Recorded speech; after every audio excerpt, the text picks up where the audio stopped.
I understood suicide always as a tragedy, but I'd never had to personally own it or personally really look it in the eye. I'd known people who died by suicide, but no one really close to me.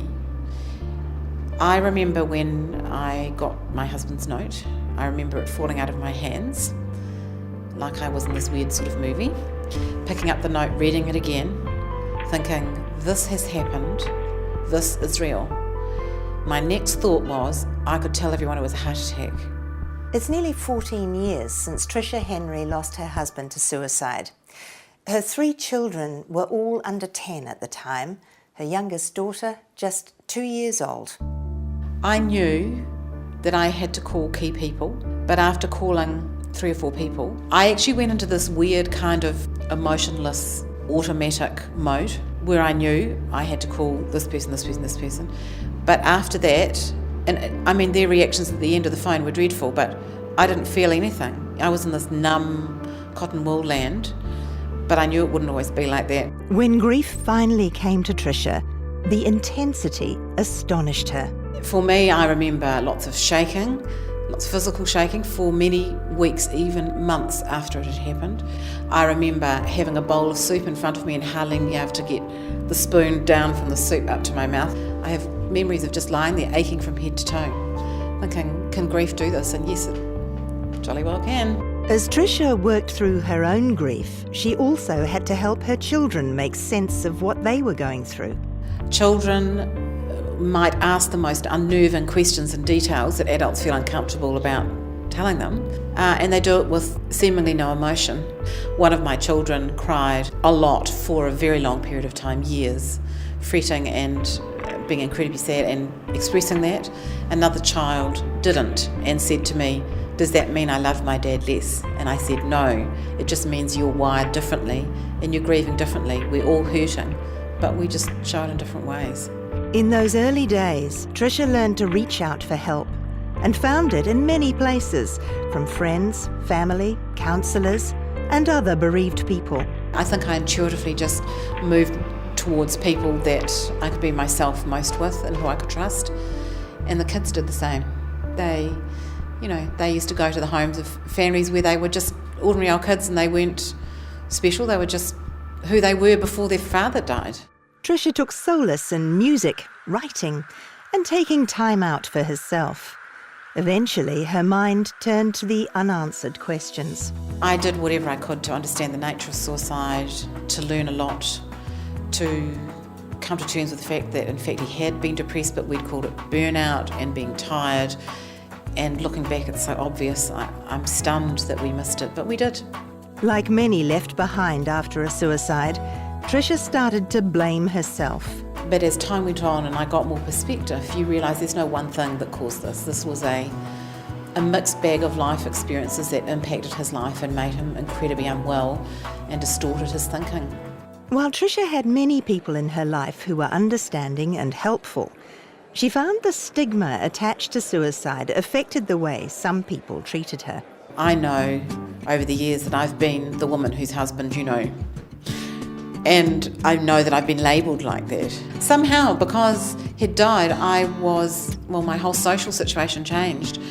Things were different, really different. I was spoken to differently. I was invited to different sorts of things and everything changed. And I didn't deserve that. It wasn't me that did anything. Some people said really stupid and irritating, thoughtless, careless, even mean things. I think on the whole they were never intentional. With the children, I remember my youngest son saying, is it all right to tell people Dad died of cancer? And I said to him, yeah, if you want to do that, you do that. But as the boys got older, they realised that not only would you, if they want to know, and you said suicide, they'd all want to know exactly how and the circumstances. So as a family, we had to decide that people didn't need to know that. We didn't want to have other people started to think about suicide because that wasn't helpful to them. And we just would say it was really tragic, he died by suicide, and it was very sad, very, very sad. And if people start digging, we just repeated the same sentence and people get the message. After a while, life began to return to normal. But grief still had some surprises in store for Tricia. It was around about 13 or 14 months that I felt the worst. And in my head I was thinking, hang on, I've done my first year. Aren't I meant to be better by now? I remember them going to arrange to see a counsellor and said that I wasn't managing. And she said, "How did you get here?" And I said, well, I rang a friend to drive me here. She said, "So you rang a friend?" And I said, "Yes." She said, "Well, that's coping." And little by little, Tricia discovered her own ways of coping. I actually had to put the photos of my husband away because I found what they triggered in me was so full on that I just couldn't manage it for a long time. And then the photos, gradually came out again, and I realised that the sad memories they're just part of the territory, and it took a long time. But we made memory books, and I think the most important thing was that we were allowed to talk about him, and friends and family allowed us to talk about him, and they talked about him. Tricia now works for Skylight, an agency that helps people work through grief and loss. She knows only too well that after a suicide, it can be quite common to have suicidal feelings yourself. Seeking good moments in the middle of the horror, giving someone a hug or doing something with my children that was special. I just knew that life had to be more than tragedy, and I had to do more than just survive. So when I have been in a situation of supporting someone bereaved by suicide, I guess I've tried to give them the things that mattered to me. So for example, I've given movie vouchers before because I knew how neat it was to take a holiday from grief sometimes. I've given book vouchers before, offered to go take them for a drive, just be there, go for a walk, listen again, listen to the same story again, and maybe again, and maybe again. And when I realised that all I had to worry about was my kids and me, and getting through every day, and building relationships with the people I trusted the most, some of the sense of responsibility for making it better for everyone else, or for changing how they thought about it all, just went off my shoulders and felt a lot better.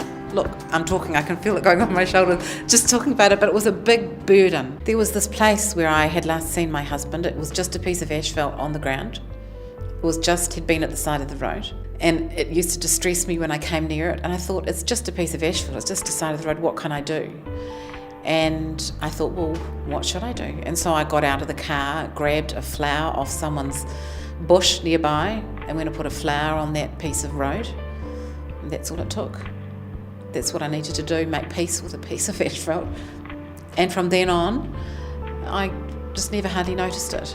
But I don't want to focus on how he died. I've tried to raise the kids and move on based on how he lived, if that makes sense. I know it can sound cheesy, but it's really true for us.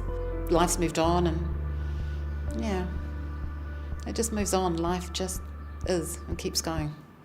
If you'd like more information on coping with loss following a suicide, visit SPINS online at www.spins.org.nz or Skylight at www.skylight.org.nz. Ka kite.